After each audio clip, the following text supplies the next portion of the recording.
Dark colour کے لوگ ہیں، جو بلیک کلر کے لوگ ہیں، ان لوگوں کو جو ہے دوستوں کسی حساب میں ہی نہیں رکھا جاتا. نوکریاں ان کو بڑی مشکل سے ملتی ہیں. وہ بیچارے اپنی زندگی گزارنے کے لیے چوری چکاری اور ان سب چیزوں میں ہی وہاں پر چل رہے ہوتے ہیں. غرض یہ کہ بہت زیادہ بھید بھاؤ ہے وہاں پر بھی نا، رنگ کا، نسل کا. تو ابھی پچھلے دنوں ایک واقعہ بھی بہت زیادہ عام ہوا تھا کہ جی پولیس والوں نے وہاں پر کوئی تھے، انہوں نے جناب وہ بلیک کوئی تھا، مجھے نام نہیں اس بندے کا پتہ، تو شور بہت ہوا تھا، آپ دوستوں کو پتہ ہی ہوگا، سوشل میڈیا پہ بھی ہر کوئی شور کر رہا تھا. اس کو مار دیا، تشدد کر کے مار دیا. کیونکہ صرف اس کا رنگ کالا تھا. کیا چل رہا ہے اس دنیا میں؟ آپ نے دیکھ لیا ویسٹرن کلچر جو اپنے آپ کو بہت تہذیب یافتہ کہتا ہے، جیسے میں کل بھی کہہ رہا تھا، کل بھی ان کی کلئی کھولی ہے میں نے کہ تہذیب کتنے تہذیب یافتہ ہیں. آج بھی آپ لوگوں کو یہ واقعہ بتا رہا ہوں، دیکھ لیں کتنے تہذیب یافتہ ہیں ویسٹرن کلچر والے، جنہوں نے رنگ کے بیس کے اوپر ایک بندے کو اس دنیا سے ہی ختم کر دیا تشدد کر کے. اور دوسری طرف یہ بھارت، یہ بھی اپنے آپ کو بہت زیادہ ماڈرنائز، بہت زیادہ وہ کہتے ہیں. یہاں پر نسل اور رنگ کے اور قومیت اور مذہب کے بیس پر کیا کچھ ہو رہا ہے، کشمیریوں کے ساتھ کیا کچھ ہو رہا ہے. کیونکہ وہ مسلمان ہیں، ٹھیک ہے. اور اپنے ہندو ذات کے اندر ان لوگوں سے، ہندو مذہب کے اندر کیا کر رہے ہیں کہ شودر ہے وہ ان کی عبادت گاہ میں انٹر نہیں ہو سکتا، ان کی عبادت کی کتاب کو ہاتھ نہیں لگا سکتا، ورنہ مار دیتے ہیں اس کو. کیا چل رہا ہے؟ صرف دوستوں ایک مذہب ہے اسلام. اسلام ایک ایسا مذہب ہے جہاں نہ تو کوئی نسل کے اوپر مسئلہ ہے، نہ تو کسی رنگ کے اوپر، نہ کسی قومیت کے اوپر مسئلہ ہے. اللہ تعالیٰ نے اسلام کے ذریعے ہم لوگوں کو بتایا ہے، رسول خدا صلی اللہ علیہ وسلم کی تعلیمات ہیں، آل رسول کی تعلیمات ہیں، اہل بیت سلام اللہ علیہ کی تعلیمات ہیں، اور جتنے بھی اصحاب کرام گزرے ہیں رضی اللہ عنہ، ان سب نے بھی یہ شو کیا ہے. ان سب کے بھی نظر آتا ہے کہ تمام انسان برابر ہیں. کسی کو کسی کے اوپر اس بیس پر برتری نہیں ہے کہ اس کا رنگ گورا ہے، اس کا رنگ کالا ہے، یہ جناب نچلی ذات کا ہے، یہ اونچی ذات کا ہے، اس کی زبان کی بیس کے اوپر اس کو فوقیت ہے. نہ، کچھ نہیں ہے. سب اللہ کے سامنے ایک ہیں، سب اللہ کے سامنے برابر ہیں، سب اللہ کے سامنے جھکیں گے. صرف الٹیمیٹ سپر پاور اللہ ہے.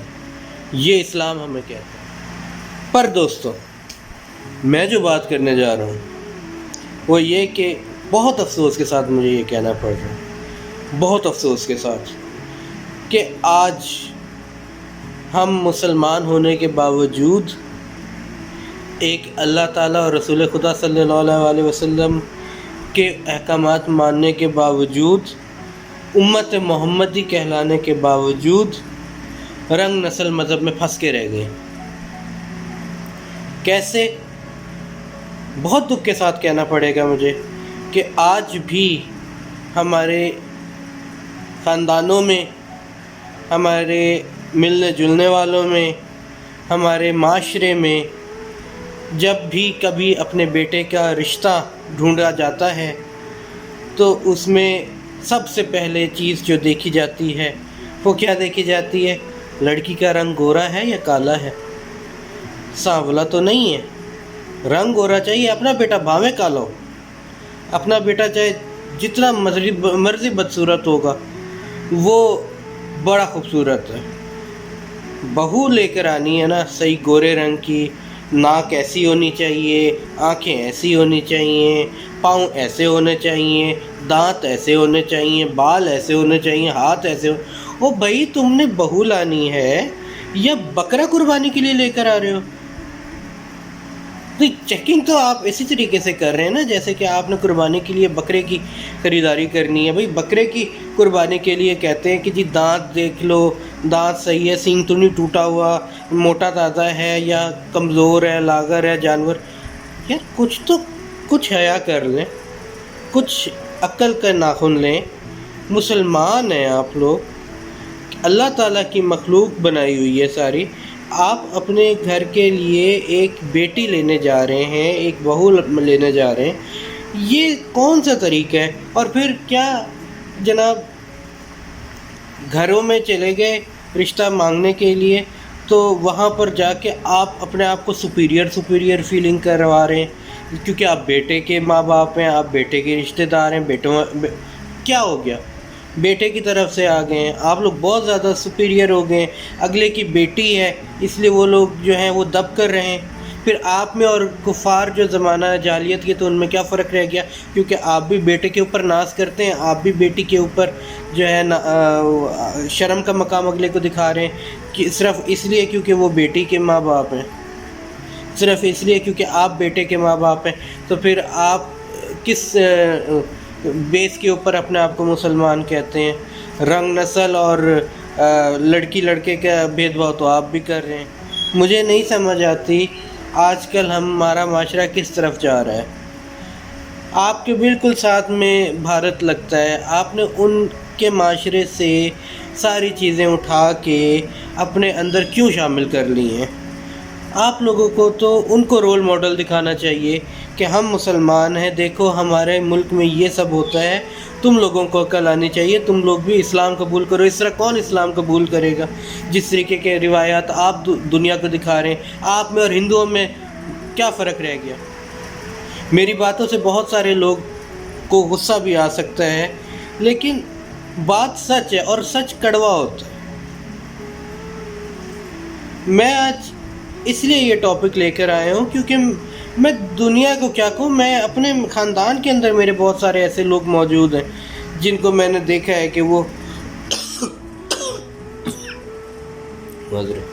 وہ اس چیز کو فالو کرتے ہیں۔ مجھے نہیں سمجھ آتی کہ پھر ہم کس بیس پر یہ بات کر رہے ہوتے ہیں کہ جی ہمیں بڑا فخر ہے، ہم امت محمدی صلی اللہ علیہ وسلم سے تعلق رکھتے ہیں۔ ہم نے کوئی ایک بھی اپنے اندر چیز چھوڑی ہے؟ ہم ایک دفعہ بھی یہ سوچتے ہیں کہ قیامت کے روز بڑی دعائیں مانگتے ہیں کہ شفاعت نصیب ہو رسول خدا صلی اللہ علیہ وسلم کی؟ ہمیں کوئی ایک کام ہے ہمارے اندر؟ چوری ہم لوگ کر رہے ہیں، رشوتیں ہم لوگ لے رہے ہیں، منافع خوری ہم لوگ کر رہے ہیں، اور جتنی برائیاں ہیں نا، جتنی چیزیں اللہ تعالیٰ نے کرنے سے منع کی ہیں وہ سب ہم لوگ کر رہے ہیں، زنا ہم لوگ کر رہے ہیں، فخر سے کر رہے ہیں، توبہ استغفار، ہر برائی ہم میں پائی جاتی ہے۔ اس کے بعد پھر ہم لوگ یہ کہتے ہیں کہ جی ہمیں شفاعت رسول خدا صلی اللہ علیہ وسلم بھی نصیب ہو جائے۔ شکل ہے ہماری، رسول خدا صلی اللہ علیہ وسلم کے سامنے بھی جانے کی اوقات ہے؟ کس اس سے ہم لوگ جائیں گے رسول خدا صلی اللہ علیہ وسلم کے سامنے؟ کیا منہ لے کے جائیں گے؟ کبھی سوچا ہے دوستو؟ کبھی سوچا ہے ہم نے؟ کبھی بھی نہیں سوچا، کیونکہ ہم دنیا میں اتنا مشغول ہو گئے ہیں نا، اس دنیا میں اتنا زیادہ ہم لوگ ڈوب گئے ہیں۔ یہ وہ دنیا ہے جس کو حضرت علی علیہ السلام نے یہ کہا تھا کہ میں اس دنیا کو 3 طلاق دیتا ہوں۔ بہت بڑی چیز ہے دوستو، بہت بڑی چیز ہے یہ۔ ہم نے نہ تو کچھ رسول خدا صلی اللہ علیہ وسلم کی تعلیمات سے سیکھا ہے، نہ اہل بیت کی تعلیمات سے سیکھا ہے، نہ اصحاب کرام کے جو اعمال ہیں ان سے کچھ سیکھا ہے۔ ہم جو ہیں بس شیطان کے بہکانے میں آ کر اور آس پاس کی جو دوسری قومیں آباد ہیں ان کے رنگ میں ایسا رنگے گئے ہیں کہ ہم بہت افسوس کے ساتھ کہنا پڑ رہا ہے ہم وہ تمام تعلیمات کو بھلا چکے ہیں۔ ہم صرف نام کے مسلمان ہیں۔ میں نے اس دن بھی یہی بات کی تھی، آج بھی یہی کہوں گا، ہماری صرف ایک خوش نصیبی ہے کہ ہم مسلمان گھر میں پیدا ہوتے ہیں اور ہم بائی برتھ مسلمان، ہم نصیب ہوتا ہے، ہمیں کلمہ نصیب ہوتا ہے۔ ہمیں دوستوں وراثت میں مسلمان پناہ ملا، نہ ہم ترجمے سے قرآن پڑھتے ہیں کہ ہمیں پتہ چلے کہ اللہ تعالیٰ نے کہا کیا ہے، نہ ہم نے رسول خدا صلی اللہ علیہ وسلم کی تعلیمات پر کبھی عمل کرنے کی سوچی ہے۔ بس ایسے ہی بولتے رہتے ہیں سنت رسول صلی اللہ علیہ وسلم پر عمل کرو، سنت رسول صلی اللہ علیہ وسلم پر عمل کرو، لیکن کبھی کوئی توجہ نہیں دی ہم نے اس چیز کے اوپر۔ اور کربلا کرتے رہیں گے، لیکن کربلا درس کیا دے رہا ہے وہ کبھی نہیں سوچا ہم نے ان تمام چیزوں کو چھوڑ دیا۔ اسی لیے تو وقت کا جو یزید ہے، وقت کا جو فرعون ہے، وقت کا جو نمرود ہے وہ ہمارے اوپر حاوی ہو رہا ہے۔ کیوں آج اسرائیل ہمارے اوپر ظلم کر رہا اور ہم کچھ بھی نہیں کر سک رہے ہیں؟ کیوں آج بھارت مسلمانوں کے اوپر ظلم کر رہے ہیں، ہم لوگ کچھ بھی نہیں کر سک رہے ہیں؟ ہم لوگوں نے تو جہاد کو بھی، توبہ، اللہ کے لیے جہاد ہوتا ہے، ہم نے تو جہاد کو بھی جو ہے ٹیررزم کے اندر کنورٹ کرنے کے اوپر ثابت ہو گئے کہ جہاد ٹیررزم ہوتی ہے۔ یہ جو وہ لوگ جن کا تعلق اسلام سے میں کہتا ہوں ہے ہی نہیں، انہوں نے جہاد کو اتنا بدنام کر دیا ہے کہ اب جہاد کا نام لو تو اگلا بندہ سب سے پہلے ٹیررزم کا لیبل لگاتا ہے مسلمانوں کے اوپر کہ تم لوگ تو ٹیررسٹ ہو۔ جہاد صرف اللہ تعالیٰ کی راہ میں کیا جاتا ہے اور اس کا کسی قسم کی دہشت گردی سے تعلق نہیں ہے۔ یہ جتنے بھی آج کل تنظیمیں بنی ہوئی ہیں نا، یہ جہادی تنظیمیں جو کہلاتی ہیں، یہ سب کے سب جو ہے اللہ کے لیے کچھ نہیں کر رہے، یہ پیسے کے لیے سب کچھ کر رہے ہیں۔ ان کو میں تو کہوں گا ہی نہیں کہ یہ جہاد کرتے ہیں۔ دوستوں، میں بہت زیادہ دکھی ہوا ہوں دل سے۔ آج کل ہر طرف یہ سب چیزیں دیکھنے کے بعد آج مجھ سے رہا نہیں گیا، تو میں نے سوچا کہ میں آپ دوستوں سے اس بارے میں بات کروں۔ میری بات اگر کسی کو دل دکھا ہو تو اس کے لیے میں معذرت چاہتا ہوں، لیکن دوستوں بات سچی ہے۔ ہم لوگوں کو چاہیے کہ ہم لوگ جو ہیں، ابھی بھی وقت ہے، قرآن پاک کو ترجمے سے پڑھیں، رسول خدا صلی اللہ علیہ وآلہ وسلم کی تعلیمات کو غور سے سنیں، سمجھیں، عمل کریں۔ کربلا کا موقع، جو کربلا کا واقعہ ہے، اس سے سیکھیں امام حسین نے کیا کیا، کیوں کیا۔ ان واقعات سے علم حاصل کرنے کی کوشش کریں، بجائے یہ کہ ہم اس بحث میں پڑے رہیں کہ واقعہ کربلا کی یاد کیوں منائی جاتی ہے، کیوں ہو رہا ہے سب کچھ۔ بھائی، فرقہ واریت سے باہر نکل آئیں، خدا کے لیے باہر نکل آئیں، خدا کے لیے متحد ہو جائیں، خدا کے لیے متحد ہو جائیں۔ مسلمان متحد ہوں گے تو ہی کچھ ہو سکتا ہے۔ مسلمانوں کو آپس میں لڑوانا کام ہے یزیدیوں کا وقت کے، اور مسلمانوں کو متحد ہونے کی ضرورت ہے تاکہ ہم جو ہیں ان یزیدیوں کے خلاف اٹھ کر ایک سیسا پلائی ہوئی دیوار لشکر حسینی کے طور پر کھڑے ہو سکے۔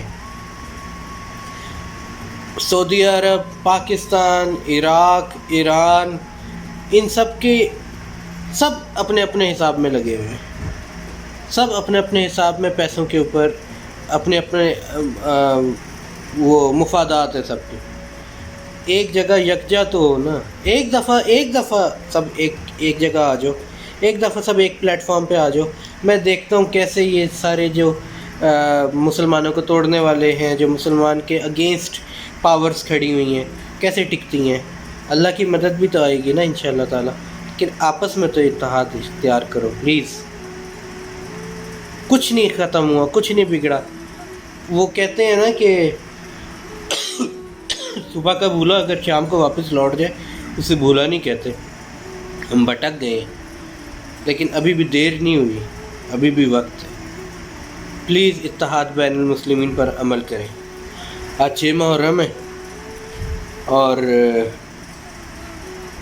میں نے آپ لوگوں کو جیسے کل بتایا تھا کہ کافی وہاں پر جامع مسجد میں کوفے کی اعلان بھی کر دیا گیا ہے، اور کافی زیادہ تعداد جو ہے وہ کر دی گئی ہے۔ لشکر یزید کی تعداد کافی تیزی سے بڑھ رہی ہے۔ آج 6 محرم کو تقریباً 80 سے 85 ہزار، یعنی کہ 80 to 85,000 لشکر یزید کی تعداد ہو جائے گی کربلا کے میدان میں۔ اور دوسری طرف حضرت امام حسین کے لشکر کی تعداد وہی ہے جو پہلے محرم سے چل رہی تھی۔ اور ایک بات جو میں نے کل کہی تھی، میں آج اس کو تھوڑا ڈیٹیل میں بتاتا ہوں کہ جب یہ قافلہ حضرت امام حسین علیہ السلام آ رہا تھا کربلا کی طرف، تو 1 محرم کی بات تھی اور رستہ روکا یزید کے ایک لشکر نے، اور اس لشکر کی جو سربراہی کر رہا تھا وہ تھے جی حضرت حر۔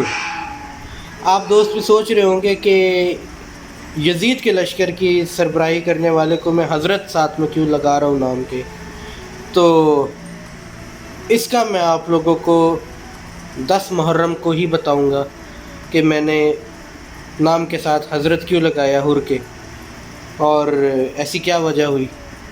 لیکن آج کے لیے اتنا بتاؤں گا کہ جب لشکر یزید نے حضرت امام حسین کے قافلے کو روکا تو انفیکٹ اس طریقے سے روکا کہ حضرت امام حسین ابن علی کا جو سواری تھی اس کی باگ پکڑ کے روک لیا حضرت حر نے۔ اور جب یہ کام کیا نا دوستوں، تو حضرت غازی عباس جو تھے ان کو جلال آیا اور انہوں نے اتر کے معذرت چاہوں گا، انہوں نے اتر کے باغ واپس چھین لی، اور اس سے پہلے کہ وہ اور کچھ کرتے امام حسین نے ان کو روک دیا، اور روکنے کے بعد فرمایا کہ کیا بات ہے۔ تو حضرت حر نے یہ کہا کہ یا امام، ہم پیاسے ہیں، ہمارے لشکر کے پاس پانی نہیں ہے، ہم پیاس سے تڑپ رہے ہیں۔ تو امام حسین ابن علی نے یہ فرمان جاری کیا کہ عباس سارے لشکر کو پانی پلاؤ۔ اور دوستوں، صرف انسانوں کو ہی نہیں، امام حسین کے قافلے نے لشکر میں موجود تمام جانوروں کو بھی پانی پلایا، اچھے سے سیراب کیا۔ یہ ہوتا ہے فرق حسینیوں میں اور یزیدیوں میں۔ آج 6 محرم ہے، آج تک تو پانی بند نہیں ہوا، لیکن پانی کے کنارے سے ہٹوا دیے گئے تھے خیمے۔ لیکن جس وقت لشکر یزید امام حسین کے قافلے کے پاس پہنچ کے پانی کے سوال کرتا ہے تو یہ اہل بیت کی شان ہوتی ہے کہ انہوں نے نہ صرف لشکر یزید کے انسانوں کو پانی پلایا بلکہ ان کے جانوروں کو بھی پانی پلوایا، لمیٹڈ پانی ہونے کے باوجود۔ اور کل 7 محرم جہاں سے اصلی کربلا کے مصائب اسٹارٹ ہوتے ہیں، مشکلات اسٹارٹ ہوتی ہیں، اس کے بعد یہ کسی کے سامنے ڈھکی چکی بات نہیں ہے کہ پانی یزیدیوں نے بند کر دیا۔ کس طرح اور کیا کچھ ہوا اس کے بعد، یہ میں انشاءاللہ کل آپ دوستوں کو بتاؤں گا۔ آج کے لیے اتنا کافی ہے، مجھے اجازت دیجیے۔ تو ہماری ویڈیو آج کی آپ کو پسند آئی ہو تو لائک کر دیجیے، شیئر کر دیجیے، کمنٹس کر دیجیے، اور ہمارے چینل کو سبسکرائب ضرور کیجیے گا۔ اپنا بہت زیادہ خیال رکھیے۔ اگلی دفعہ تک کے لیے اجازت چاہوں گا۔ اللہ حافظ۔